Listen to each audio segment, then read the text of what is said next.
Olá pessoal, tudo bom? Nós vamos ter uma aula agora sobre isolamento acústico, voltado para a questão do conforto acústico, né, na arquitetura e no design. É uma aula que vai contemplar alguns tópicos aí interessantes, né, de projeto, de execução e de alguns detalhes que a gente tem que tomar muito cuidado, porque afinal de contas, isolamento acústico é uma matéria da arquitetura e do conforto acústico como um todo, que cada detalhe, né, cada pequeno descuido lhe faz muita diferença no desempenho das edificações, tá? Então a gente vai colocar aqui uma apresentação que contém a aula e alguns exercícios para a gente também fixar esse conteúdo bem. Pois bem, a aula de hoje ela contempla tanto teoria quanto prática. Ela vai ser dividida em duas partes, né, uma em cada vídeo, mas é uma única aula. Nesta aula, né, na primeira parte, nós vamos discutir e entender a importância do isolamento acústico para os ambientes, né, porque muito se pensa que a acústica só importa a ambientes performáticos, né, como teatros, igrejas, ambientes como estúdios de gravação, rádios, mas na verdade o conforto acústico, né, tanto condicionamento quanto isolamento acústico, eles são muito importantes e independente do espaço que se esteja lidando. O que se deve considerar, obviamente, é qual é a relação do espaço com as pessoas e como o som pode se manifestar de forma interessante ou indesejada, né, no caso de um ruído que nós devemos controlar. Tá? Então, partindo desse conhecimento, né, da importância do isolamento acústico para os ambientes, nós vamos discutir o que é e o que não é o isolamento acústico, porque há muita confusão a respeito desse tema. Nós também vamos falar sobre as diferenças entre ruído aéreo e ruído estrutural, afinal são estratégias diferentes que nós vamos utilizar para tratar cada um desses tipos de ruído. E depois nós vamos falar também de estratégias de projeto, né? Como desde os esboços iniciais, desde as escolhas mais básicas do projeto, mais fundamentais de um projeto, nós já devemos e podemos considerar a acústica como um ponto norteador, certo? E então nós vamos para as três principais abordagens no controle do ruído, que nós vamos entrar em detalhes, para assim fundamentar a parte 2, né, da nossa aula, que de fato nós vamos entender os sistemas de isolamento acústico, né, a partir, por exemplo, da lei da massa, os sistemas massa-mola-massa, né, mais conhecidos como sistemas sanduíche, como nós podemos melhorar, né, o desempenho acústico desses sistemas. Então aqui uma série de práticas que nós podemos utilizar em obras e também em projeto para melhorar o desempenho desses sistemas, e também como lidar com frestas e aberturas, né, que podem surgir na execução de um sistema de vedação acústica e que devem ser muito bem planejadas e executadas de modo a não fragilizar o isolamento acústico desse sistema. E aí nós finalizamos com o cálculo do isolamento acústico de uma parede composta, né? Uma parede que tenha portas e janelas, para que tudo fique bem redondinho e bem fácil de aplicar. Tá? Então a gente inicia aqui com essa frase que eu considero que é muito simbólica para entender, né, quão importante são os detalhes dentro de um projeto de isolamento acústico, que é: o isolamento acústico é tão forte quanto o seu elemento mais fraco ou o seu elemento mais frágil acusticamente, né? Que é uma analogia, aquela ideia da corrente e os seus elos, né? Então a corrente ela vai ser tão resistente quanto o seu elo mais fraco. A mesma ideia se aplica ao isolamento acústico, e à medida que nós formos avançando, né, nessa área, vocês vão conseguir identificar como isso é verdade, tá?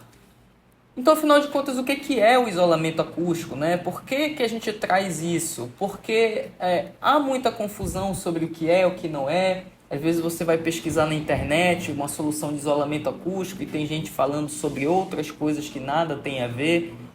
Inclusive, há casos em que você vai em lojas especialistas, né, em materiais de construção, e você está procurando por uma solução de isolamento acústico e algumas vezes um vendedor ou alguém lá que talvez não conheça muito bem do assunto acaba te orientando a comprar um material que não é de isolamento acústico ou que é de isolamento acústico, mas que não atende a sua demanda específica, tá? Então é muito importante que nós, enquanto profissionais, né, do ambiente construído, sejam arquitetos, engenheiros ou designers, saibamos qual que é, de fato, a seara do isolamento acústico, tá? Então, o isolamento acústico ele se refere a estratégias que buscam impedir que o som, né, ou o ruído ou a vibração seja transmitido entre ambientes, né? Então, pode ser que seja uma transmissão entre ambientes internos a um edifício ou uma edificação, ou seja uma transmissão entre ambientes externos e internos, né? Um ruído externo tentando adentrar um ambiente interno ou vice-versa, né? Por exemplo, o caso de bares, de igrejas, de restaurantes que tem música sonorizada e precisam de um projeto de isolamento acústico adequado para impedir que o som produzido lá dentro acabe saindo, né, do envelope da edificação e ultrapasse os limites ali considerados legais, né, normativos, dependendo de cada município. Ok? Então, para que serve, sabendo o que é o isolamento acústico, para que serve o isolamento acústico, né? O isolamento acústico, na verdade, a falta do isolamento acústico tem sido uma das principais demandas e queixas, né, da nossa população com relação a qualquer coisa que tenha alguma relação com acústica. Então, quem trabalha na área de acústica, quem se aventura por essa área, é muito comum encontrar situações que estão relacionadas a problemas de isolamento acústico, porque realmente é uma das maiores demandas que há na área de acústica arquitetônica. Por quê? Porque o isolamento acústico serve justamente para garantir o sossego da população, para garantir a privacidade dos ambientes, a produtividade, né? Você no ambiente de trabalho, no ambiente de estudo, como uma biblioteca, uma sala de estudos, uma sala de aula, ou um ambiente corporativo, você precisa ter um bom isolamento acústico que vai te proteger contra ruídos indesejados para garantir a sua produtividade.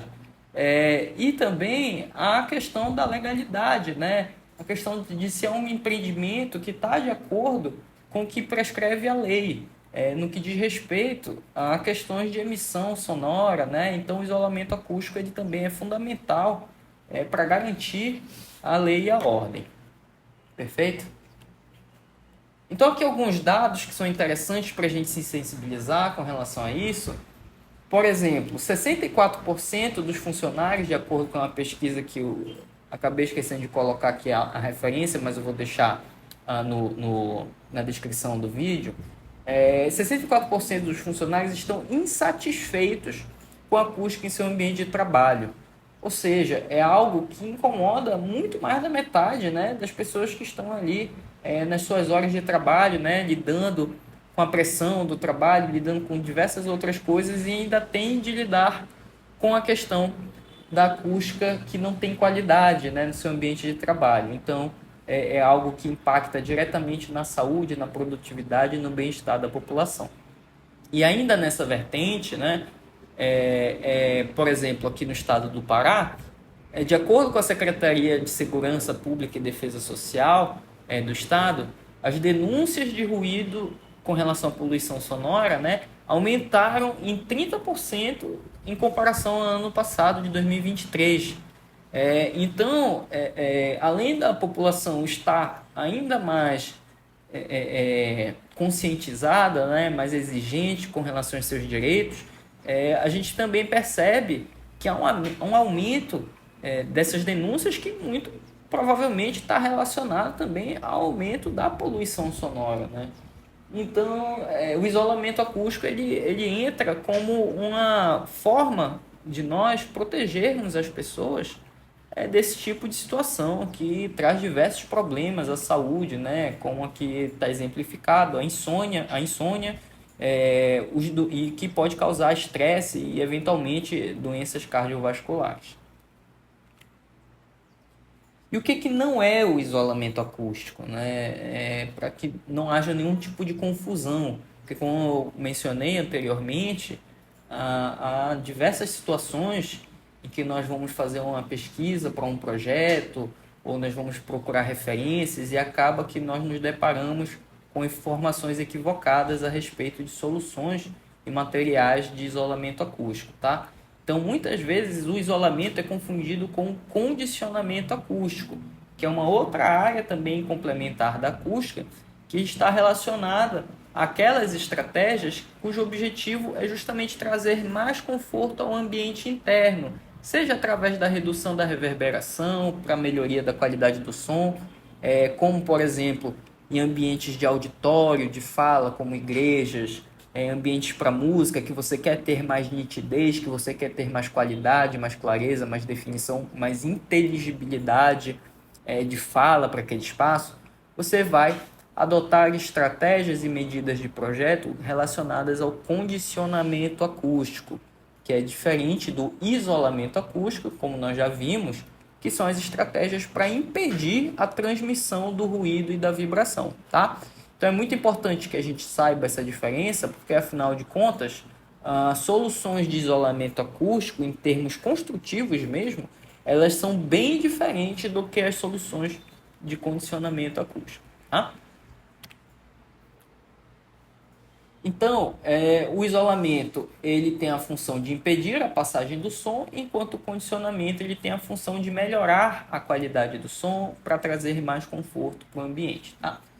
Enquanto que no isolamento nós precisamos identificar fontes de ruído, controlar essas fontes, otimizar, por exemplo, a setorização de um espaço e o seu layout, construir ou dimensionar barreiras sonoras para impedir a propagação do som, trabalhar muito bem as vedações. O isolamento, como a gente vai ver no decorrer dessa aula, ele está muito relacionado aos sistemas de vedação, ao envelope, seja do ambiente ou de uma edificação, que seriam então as portas, as paredes, as janelas, o teto, o piso, tudo que fecha, o que veda o ambiente, certo? E também estratégias de amortecimento, que nós também vamos ver o que é, tá? E o condicionamento está relacionado ao controle da reverberação através da utilização de materiais acústicos que são chamados de absorvedores sonoros, porque eles reduzem a energia refletida, né, dentro do ambiente. Isso aí é um conteúdo para outra aula. Tá? Nós também trabalhamos o condicionamento através do estudo da geometria da sala, do volume desse ambiente, os revestimentos internos e o seu mobiliário. Então, são alguns dos aspectos que são considerados dentro de um projeto de condicionamento acústico, enquanto que no isolamento a gente vai prestar mais atenção aos sistemas de vedação. Tá? Agora, partindo para um segundo ponto, qual que é, já entendendo o que é o isolamento acústico, existem ainda duas ramificações que se estuda e que se projeta dentro de isolamento acústico, que seriam as soluções de isolamento ao ruído aéreo e isolamento ao ruído estrutural. Tá? Qual que é a diferença entre essas duas coisas? O ruído aéreo são aqueles sons que se transmitem e se propagam através do ar, que eventualmente vai fazer vibrar, né, paredes, janelas e se transmitir para outros ambientes, tá? Então, as soluções relacionadas ao isolamento do ruído aéreo, como a gente consegue ver nessa imagem aqui, várias pessoas conversando, né? E o som dessas conversas acaba incomodando a pessoa que está numa outra sala, podendo ser transmitido, por exemplo, por pequenas aberturas, aqui essas pontes acústicas que surgem aqui em tomadas, enfim. Então é o som que surge, se propaga através do ar e acaba entrando em outros ambientes. Então, a principal forma de isolar esse tipo de ruído é através de soluções que buscam trazer mais densidade para a vedação, né, para a parede, para janelas, para portas, para pisos, tá? Que justamente vão refletir de volta esse som e impedir que ele seja transmitido. Tá? Então, superfícies densas, superfícies maciças com bastante massa ou compostas de várias camadas, como nós vamos ver mais adiante, são estratégias comuns de isolamento ao ruído aéreo. Já o isolamento estrutural, né, é aquele som que se propaga através do contato rígido da estrutura. Né? Então, por exemplo, quem mora em apartamento, provavelmente, e eu espero que não, né, já escutou o vizinho de cima arrastando móveis ou se embalando numa rede ou caminhando até com um sapato mais rígido. Então, esse tipo de som que se propaga através da estrutura e é originado através de um contato rígido, é o que nós chamamos de ruído estrutural. Outros exemplos comuns em edificações são os próprios motores dos elevadores ou de outras máquinas que ficam na casa de máquinas, que tem uma vibração natural, né, da rotação dos motores, como ar-condicionados, enfim, e acabam vibrando a estrutura e eventualmente transmitindo essa vibração para outros ambientes, incomodando as pessoas. Então, a principal estratégia para solucionar esse tipo de ruído é o que nós chamamos de desacoplamento estrutural, né? Que é feito através da utilização de elementos resilientes, como borrachas, molas e amortecedores, que é uma estratégia que pode facilmente ser visualizada em pisos de academias de ginástica, né? Aquele piso emborrachado, além da função de proteger o piso contra o impacto dos pesos ali, né? E não danificar o piso, também tem uma função de impedir, né, que essa vibração se propague através da estrutura e cause um incômodo sonoro. Outro exemplo também muito comum de ser visto é no caso de escápulas de rede que já vêm encapadas, né, com uma película emborrachada, que afinal de contas, quando você coloca aquele elemento que é metálico, né, muitas vezes na haste de suporte, que também é metálica, você tem um contato rígido entre dois elementos metálicos que provocam aquele som característico, né, da rede de embalo. Então, o simples fato de você inserir um elemento resiliente, no caso um plástico, ali, uma borracha, que encapa esse gancho da rede, já gera esse fenômeno, né, essa estratégia de desacoplamento estrutural, que é praticamente o que vai nortear, né, boa parte das soluções relacionadas ao isolamento contra o ruído estrutural. E aqui tem um vídeo que demonstra as duas coisas, né? É uma caixinha de música que, quando posta para tocar em cima dessa caixa aí branca de acrílico, né, que é um elemento rígido, tem o seu som amplificado. E aí é colocada num elemento resiliente, né, em amarelo aí, e você percebe a diferença.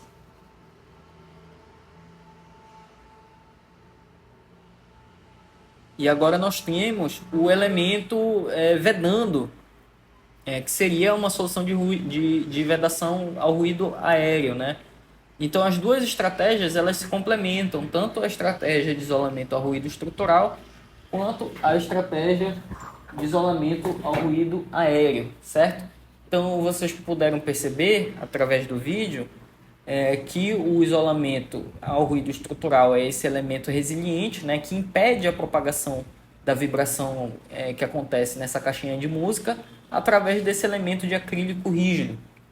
E aí, quando a gente vem com o elemento de vedação, né, que é aquela caixa de acrílico, você impede a propagação que acontece pelo ar, né, vindo dessa caixa de música também. Tá? Então vamos só ouvir mais uma vez o vídeo para ter essa percepção melhor sem a minha narração aqui.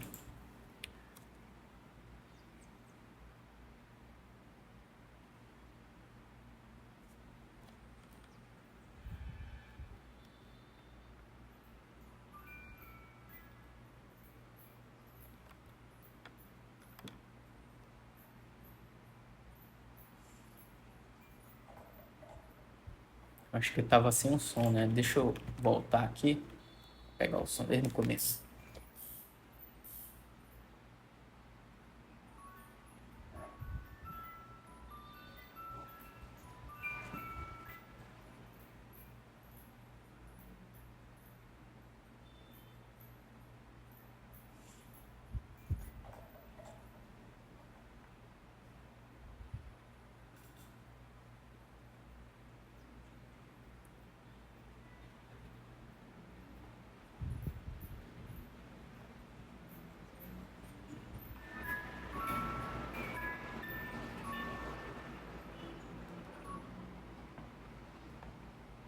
Certo?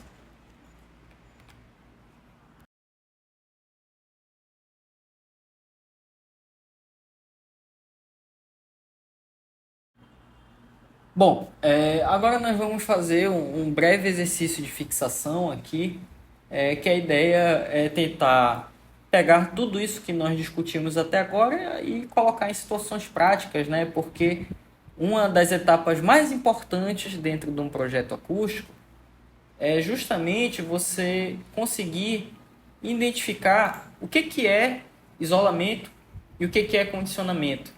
Para aí sim, quando você faz essa, digamos, destilação dos problemas, né, e necessidade de acústica dentro de um projeto, você conseguir dar ao seu cliente as soluções corretas. Então, dentro do projeto, você pode até ter dois projetos separados, né, o projeto de isolamento e o projeto de condicionamento. E aí lá você vai ter a descrição de todas as soluções empregadas para solucionar e atender às necessidades específicas destas duas áreas, tá? Então é muito importante que nesse exercício aqui de fixação a gente consiga ter um pouco de tato para identificar dentro de situações do nosso cotidiano de projetista o que se manifesta como um problema de isolamento, o que se manifesta como um problema de condicionamento, tá bom? Então vamos lá. Nós temos aqui 5 situações, né, que podem ser associadas ou ao isolamento, que está sendo aqui denotado com a letra I, ou de condicionamento, que está sendo utilizada a letra C. Tá? Então nós vamos assinalar quais são as alternativas, qual é a alternativa, na verdade, dentro das alternativas A, B, C e D, que corresponde à associação correta. Tá? Então a primeira situação é a seguinte: falta de privacidade dentro de um consultório estaria associado a isolamento I ou a condicionamento C. Excesso de reverberação em um auditório, segunda situação. A terceira situação é o ruído de fundo excessivo em um restaurante, outra situação muito comum no nosso cotidiano. Ou a quarta situação, ruído da casa de máquinas invadindo os apartamentos, né, que mora ali em cobertura, próximo à casa de máquinas, acaba, infelizmente, tendo que lidar, né, muitas vezes com essa situação. E a quinta e última situação, o barulho, né, o ruído de móveis sendo arrastados no andar de cima de um apartamento. Tá? Então vamos associar, né, com a letra I ou com a letra C cada uma dessas 5 situações e responder qual que seria a alternativa correta. Aí você pode dar um pause no vídeo, né, e responder.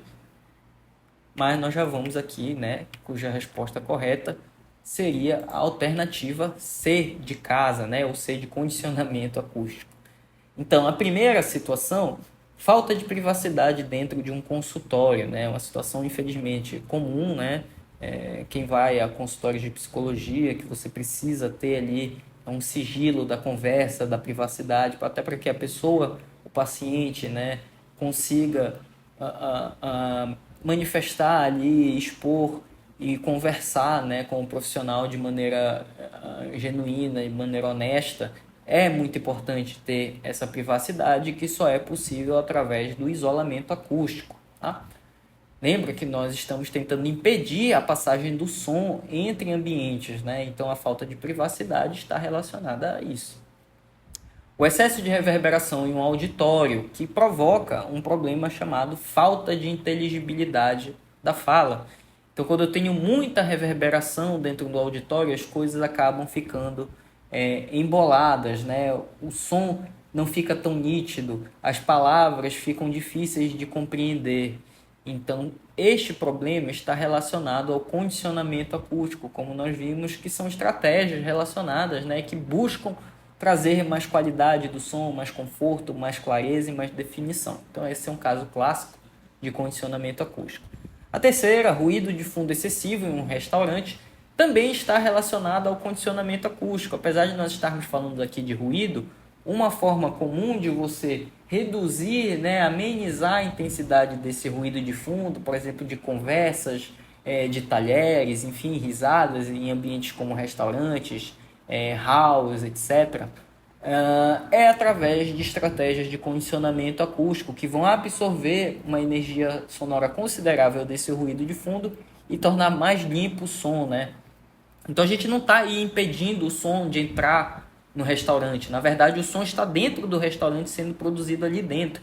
E nós não temos como bloqueá-lo, né? Porque senão nós teríamos que colocar cada mesa dentro de uma pequena caixinha ali, né? Existem algumas estratégias, lógico, de fazer pequenos bloqueios ali dentro, mas aqui nós estamos falando de um caso também bem notório de condicionamento acústico que acontece em restaurantes. Tá? Ruído da casa de máquinas invadindo os apartamentos, né? Nós até conversamos aqui sobre isso. É um caso de isolamento acústico, para impedir, né, que o som da casa de máquinas, da operação dessas máquinas, acabe invadindo os ambientes, principalmente ambientes como dormitórios e perturbando o sossego, né, desses moradores. Então, um caso de isolamento acústico. E a última é o ruído de móveis arrastando no andar de cima, nós também comentamos, está relacionado ao isolamento acústico, principalmente desse sistema de piso, né, onde está em contato os móveis. E aí, para complementar, né, qual dessas situações ou quais dessas situações estão relacionadas ao ruído aéreo ou ruído estrutural, né? Então, o ruído aéreo aqui marcado como A e o estrutural como E, de elefante, né, ou de estrutural. Então, dessas três situações aqui que nós vimos, né, que estão relacionadas ao isolamento acústico, quais delas estão associadas ao ruído aéreo e quais delas estão associadas ao ruído estrutural? Tá? Então, pausem aí o vídeo, respondam e vamos ver se vocês acertaram. Então, a alternativa correta é a alternativa A, de aéreo. Por quê? Porque a primeira situação, né, falta de privacidade dentro de um consultório, nós estamos falando de duas ou mais pessoas ali conversando, né, dentro de uma consulta, e o som se propaga principalmente pelo ar. Então, as soluções vão estar muito associadas aos sistemas de vedação desse consultório, como as paredes, as portas, se houverem janelas. É muito importante esse cuidado, tá? Já a segunda e a terceira situação são relacionadas principalmente à vibração, né? Seja da máquina ou o atrito, né, do móvel em contato com uma laje, que causa a vibração de uma estrutura e eventualmente a propagação do som através dessa estrutura. Então são casos aí que estão associados ao isolamento do ruído estrutural. Então nós vamos trabalhar, por exemplo, soluções de amortecedores, né, ali para reduzir o impacto da vibração dessa máquina. E no caso de móveis, né, uma estratégia muito comum em edificações multipavimento é a criação de um piso que a gente chama de piso flutuante, né, ou contrapiso flutuante, que vai ser também tópico da próxima aula, né, que é a aula de isolamento acústico para ruído estrutural, né. E agora nós vamos para o outro tópico, né, da nossa aula, que é relacionada às três formas de controle do ruído, as três abordagens aqui que eu estou chamando de trindade do isolamento, né? São três abordagens principais que existem no controle do ruído, tá? Então, essas três abordagens, elas vêm de uma perspectiva de onde você está aplicando a solução de isolamento acústico. E aí vocês vão perceber que elas têm algumas diferenças em termos de quais são as soluções e qual que é a eficiência dessas soluções. Logicamente, elas não são excludentes entre si, inclusive elas podem se complementar.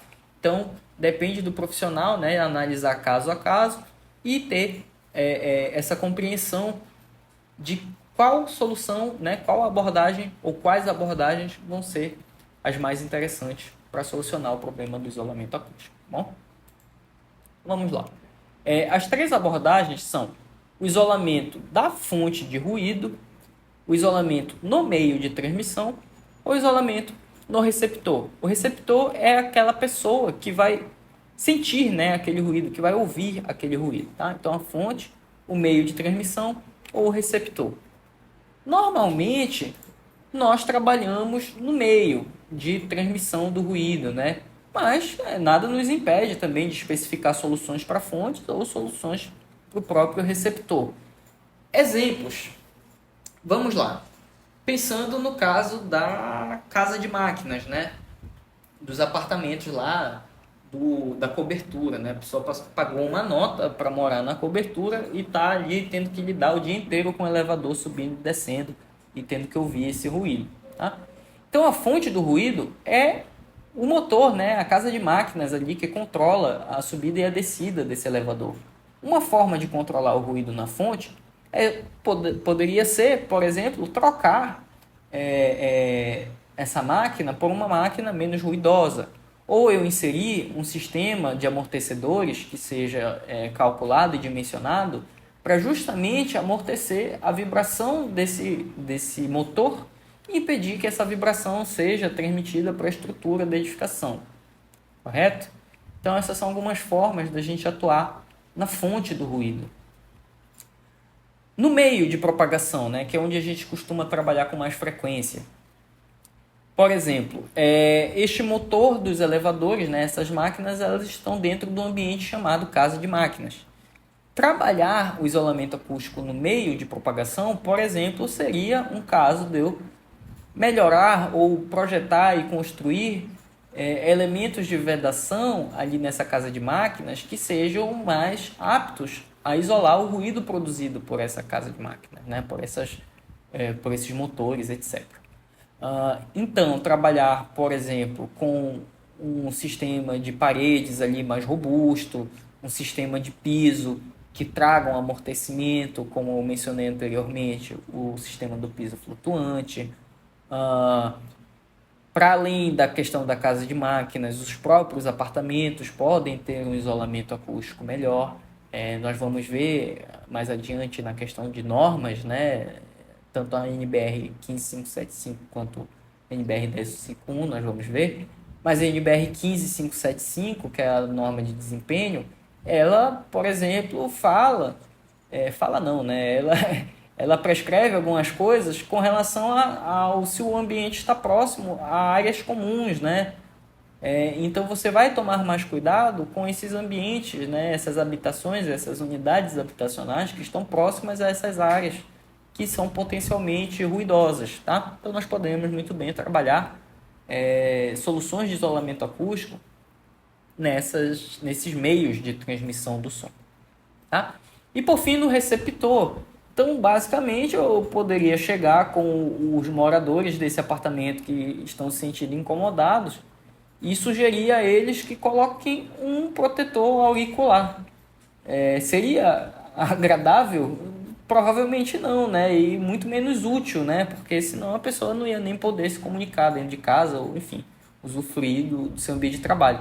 Mas, por exemplo, dentro do ambiente fabril industrial, é uma estratégia muito comum e que não é exclusiva, né? Você não vai ter apenas a máquina ruidosa ali e o operário utilizando o protetor, né?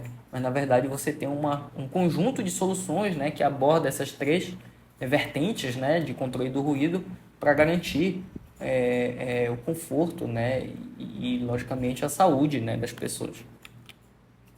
Certo? Então, aqui alguns exemplos, né, de controles na fonte seria a substituição de máquinas, motores ou equipamentos por versões menos ruidosas, né? Como, por exemplo, a questão do selo ruído, que é uma das estratégias, né, que se há para isso. Existem normativas específicas também que medem e recomendam níveis de emissão para fontes também sonoras específicas. Trabalhar no meio de transmissão, a exemplo da construção de barreiras acústicas, como no caso de shopping centers, que tem aquela laje técnica em que você tem uma série de condensadores e outras máquinas ali que podem provocar um ruído para edificações adjacentes. É muito comum a construção de barreiras acústicas justamente para atenuar essa transmissão sonora.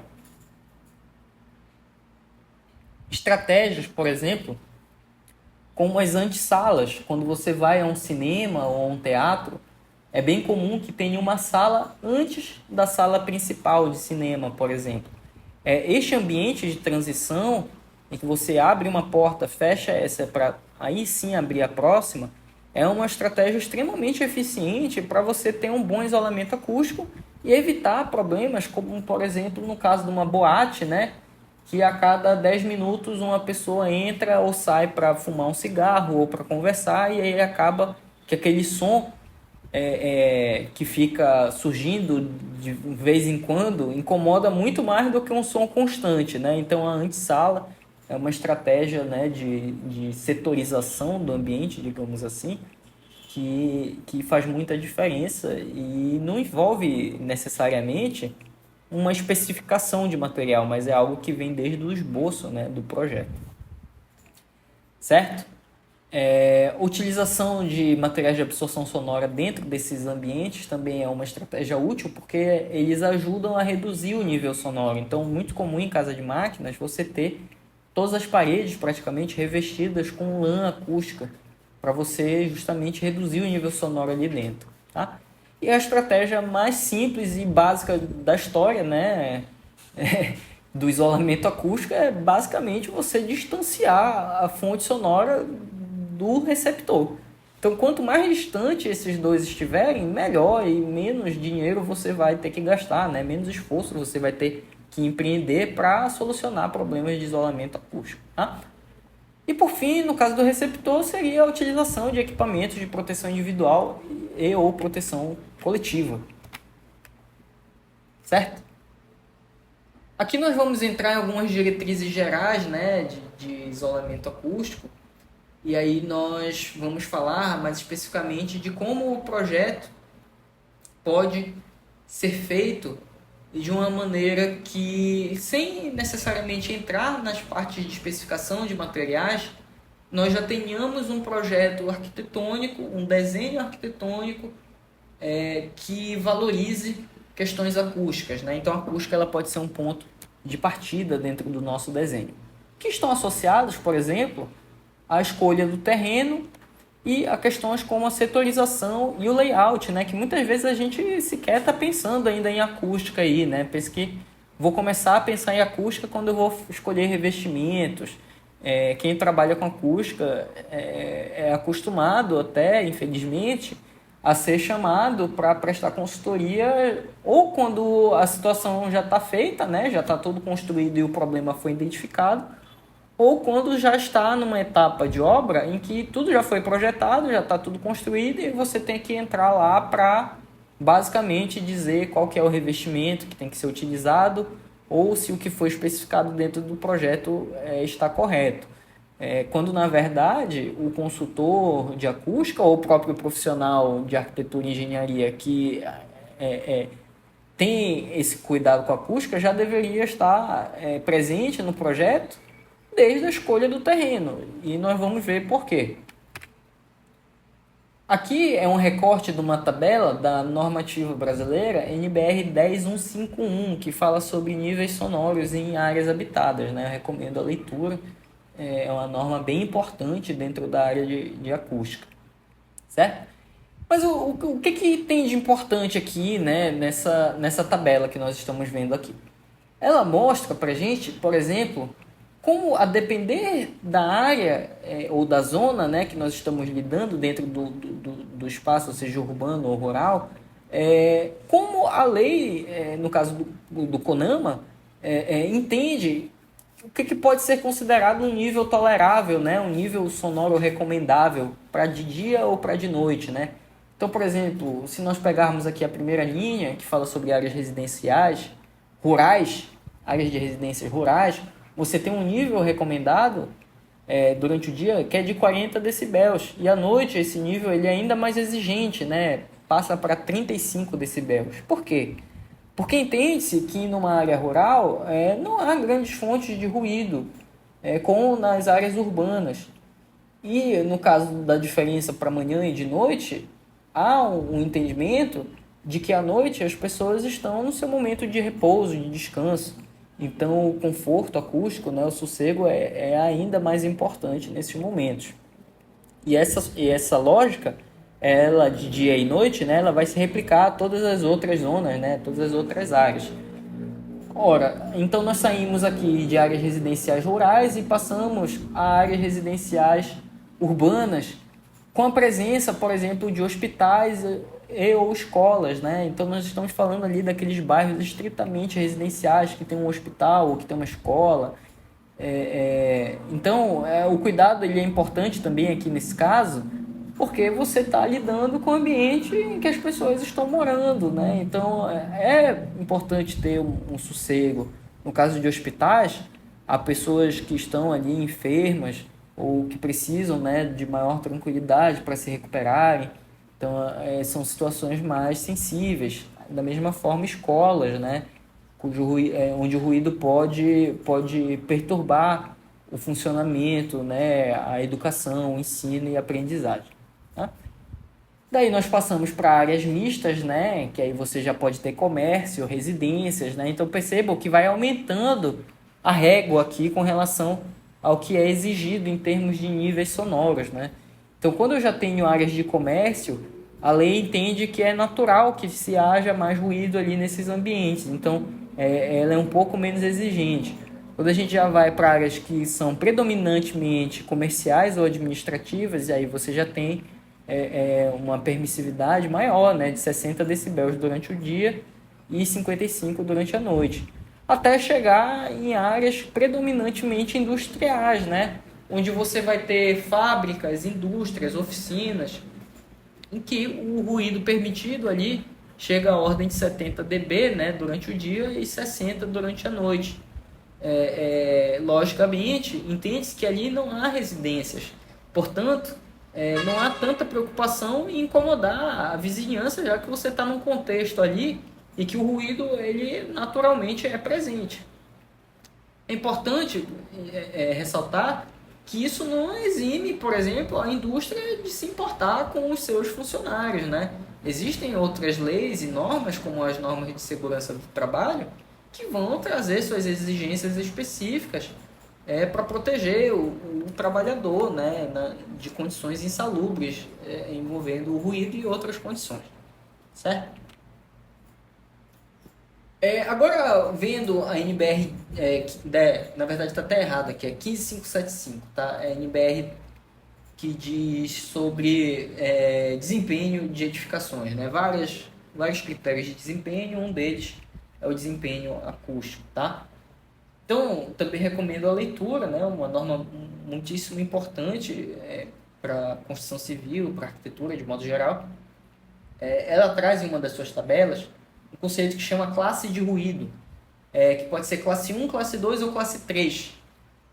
Por exemplo, a classe 1 ela trata de habitações que estão localizadas distantes de fontes de ruído intenso de qualquer natureza. Então, notem que a exigência de isolamento acústico das fachadas dessas edificações é muito menor em relação a fachadas de edificações que estão próximas a ruídos intensos, como de meios de transporte ou fábricas, enfim, ou qualquer outra natureza, desde que de acordo com a legislação, né? E por que eu trouxe essa tabela aqui, essas duas tabelas das normas, né? Justamente para mostrar como importa a acústica desde a escolha do terreno.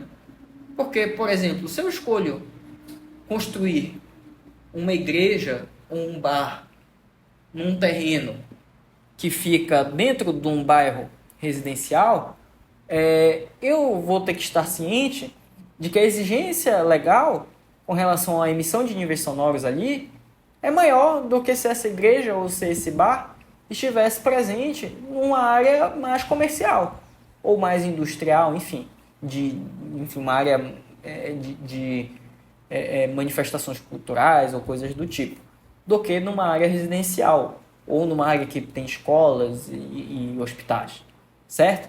Então importa, por exemplo, a escolha do terreno quando eu vou ter que estar de acordo com a lei municipal em termos de isolamento acústico ou a lei federal também, né, no caso do CONAMA. Certo? Outra coisa, aqui já falando um pouquinho a respeito de setorização, né, dos nossos projetos. Esta tabela, também da NBR 15575, ela mostra para a gente quais são os níveis de exigência de isolamento acústico, que no caso seria esse parâmetro aqui que chama RW, que é o Índice de Redução Sonora Ponderado de Sistemas de Paredes Pesados ou Leves, quando a gente analisa a relação entre os ambientes, né? Então tem aqui uma parede que divide unidades habitacionais autônomas nas situações em que não há um ambiente de dormitório. Então olhem como o dormitório ele é um elemento importante na consideração da norma. no sentido de que no dormitório é onde você vai estar ali descansando. Então a norma tem esse entendimento de que nos ambientes de repouso o isolamento acústico ele tem que ser maior, certo? Nós vamos ver aqui nas próximas linhas como isso se manifesta. Segunda linha, né? Parede entre unidades habitacionais autônomas, caso pelo menos um dos ambientes seja dormitório, né? Então, notem que aqui já subiu de 43 para 48 o desempenho, né? Então, esta parede aqui precisa isolar 48 dB quando eu tenho unidades habitacionais autônomas, né? Uma parede dividindo essas duas unidades. E caso um dos ambientes seja um dormitório. Então, eu posso ter um dormitório e uma sala de estar, enfim. Parede cega de dormitórios entre uma unidade habitacional e áreas comuns de trânsito de pessoas, como corredores, escadarias, enfim. Então, também há uma exigência aqui. Parede cega. Por que a questão da parede cega? Né? Parede sem aberturas, né? Sem portas, sem janelas. Tá? Entre unidade habitacional e áreas comuns de trânsito e situações em que não haja um ambiente de dormitório. Tá? Então, não tem ambiente de dormitório, a exigência é menor quando tem ambiente de dormitório. Aí você vai ter que ter um nível de isolamento bem maior. Tá? Principalmente quando você tem uma relação aí com áreas que são possivelmente ruidosas, como aqui no caso, ambiente de home theater, salas de ginástica, salão de festa, salão de jogos, banheiros e vestiários. Tá? Em resumo dessa conversa, a gente entende que tanto a localização da edificação quanto a setorização do espaço são muito importantes para que a gente tenha um projeto otimizado em termos de isolamento acústico. Tá?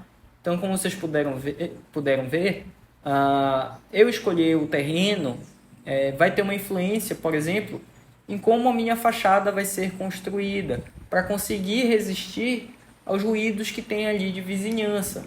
Ou isso considerando, por exemplo, o caso de uma unidade, de um edifício habitacional. Mas se eu já estou pensando na outra perspectiva, em que o edifício a ser construído é o potencial poluidor sonoro, importa a escolha do terreno no sentido de que, se eu colocar este potencial poluidor sonoro num ambiente, numa zona urbana mais residencial, logicamente vai cair em cima desta edificação um nível de exigência maior.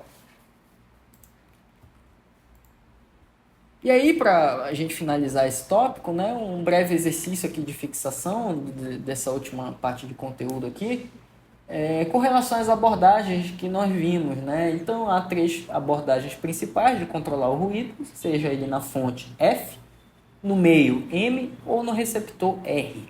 E aí a mesma ideia, né? Vamos associar, né, cada uma dessas soluções aqui no caso, com uma dessas abordagens, tá? Então, na acústica, né, a gente tem muito esse exercício de fazer a escolha correta com base numa percepção, né, de problemas e situações, tá? Então, a primeira solução, construção de uma antessala na entrada de uma boate. Segunda é a manutenção das correias do motor de um elevador. A terceira, instalação de uma janela acústica de sobrepor em um dormitório. A utilização de protetores auriculares em uma serralheria é a quarta situação, né? A quarta solução. E a quinta solução, a instalação de amortecedores de vibração em uma unidade condensadora de ar-condicionado. Tá? Então, pausem aí o vídeo e respondam qual das alternativas seria a correta, né, de associação. Então, se vocês responderam a alternativa C, de casa, esta é a alternativa correta. No caso, aqui nós temos a primeira situação, sendo uma intervenção no meio. Eu estou construindo um meio de transição, ali no caso uma antessala, para impedir a propagação do som. Tá? Segunda, é uma intervenção na fonte, afinal de contas, o motor do elevador é a fonte do ruído. Então, eu fazer a manutenção das correias, eu estou reduzindo o ruído que esta máquina produz. Terceira, Instalação de uma janela acústica, né? Eu também estou intervindo no meio de propagação do som, né? Que no caso seria a janela da habitação ali, no caso do dormitório. Então, eu inserir uma janela acústica de sobrepor, eu estou intervindo no meio de propagação do som. A quarta, utilização de protetor auricular, né? É bem óbvia, né? Eu estou intervindo no receptor. E a última, a instalação de amortecedores também. Esta daqui é até um pouco dúbia, tá? Poderia ser uma intervenção no meio ou poderia ser uma intervenção na fonte. No meio, no sentido de que eu posso instalar o amortecedor no piso em que está instalada essa máquina, mas é um meio de transição, né? Entre a máquina e a edificação. Então, essa última situação, ela pode ficar em aberto, né, entre uma solução de fonte e meio, tá? E um último exercício aqui, né, qual das zonas abaixo é a mais exigente em termos de níveis sonoros, né? A zona industrial, a comercial, a mista ou a residencial? Isso aqui é bem fácil, né? Só para a gente finalizar aqui. Mas para ter bem fixo certos conceitos, né, que são muito importantes. Então, a zona residencial ela é a mais exigente, né, no sentido de que justamente nas residências é onde as pessoas irão repousar. Então, onde eu tenho comércio, onde eu tenho áreas mistas, né, comércio, residência ou áreas industriais, o nível de exigência ele é um pouco mais brando. Afinal de contas, o ruído é algo que, de certa forma, é comum ali, né? E aqui, né, um pequeno resumo na lógica de isolamento acústico, né? Então, a escolha do terreno ela é fundamental para que nós possamos definir a classe de ruído, por exemplo, quais são os limites aceitáveis. E isso vai impactar, logicamente, diretamente no desempenho da edificação como um todo. A setorização dos ambientes e o layout também eles são importantes, porque nós podemos, dessa forma, distanciar, né, usar aquela ideia de distanciamento das fontes de ruído dos ambientes que são sensíveis a esse ruído. Então, um caso clássico é você evitar colocar salão de festas embaixo do primeiro pavimento habitado, que é algo extremamente comum em diversos ambientes, em diversas edificações habitacionais. É você ter o salão de festas embaixo do primeiro andar habitado, que gera um problema gigantesco para o condomínio. Então, é uma situação de projeto mesmo, né? Que pode ser evitada sendo pensada a acústica desde o início, né? Porque você vai gastar uma fortuna para isolar, ou dependendo de como for, né? Esse salão de festa pode representar algo inviável para um condomínio isolar um salão de festas por conta dessa proximidade com o pavimento habitado, tá? O layout, né? Dependendo de como você distribui os móveis dentro do ambiente, circulações e coisas do tipo, você pode ter uma otimização desse espaço. Então, dando um pequeno exemplo aqui, no caso de consultórios, que é muito comum, você ter, por exemplo, a cadeira do psicólogo, da psicóloga, enfim, ou do profissional que esteja ali dentro, pode ser, de repente, até um caso de um escritório de advocacia, enfim, um ambiente em que você vai ter pessoas conversando situações ali que precisam de privacidade. Se as pessoas estão direcionadas, né, a cabeça delas está direcionada para uma abertura, como por exemplo uma porta que dá para um corredor ou para um outro ambiente, essa propagação do som ela vai acontecer de forma muito direta. Então, quando você pensa um layout em que você naturalmente afasta e utiliza esses conceitos de direção do som e de propagação, evitando que você tenha caminhos diretos entre a fonte sonora e um possível receptor que vai tirar a tua privacidade, você está criando um layout que considera a acústica como um elemento importante, certo? Pois bem, fachadas, a vedação externa, né? Depois na parte 2 dessa aula nós vamos entrar em detalhes de quais são como dimensionar elementos construtivos que possam proteger a edificação dos ruídos, as paredes internas também, né, que dividem ambientes internos, e por fim pisos e coberturas, sobretudo com relação ao isolamento do ruído estrutural, tá? Que é aquele ruído que se propaga através das estruturas. Bom, então aqui nós encerramos, né, a primeira parte dessa aula de isolamento acústico. A segunda parte nós já vamos realmente entrar em sistemas de isolamento acústico, lei da massa, sistemas de parede de sanduíche, alguns cuidados de execução de projetos, boas práticas, né, na hora de isolamento acústico, e fazer realmente um exercício de cálculo de uma parede composta, né, uma parede que tem porta, que tem janela, como a gente pode ajustar especificações e a configuração dessa parede para alcançar o nível de desempenho adequado ao isolamento acústico, tá bom?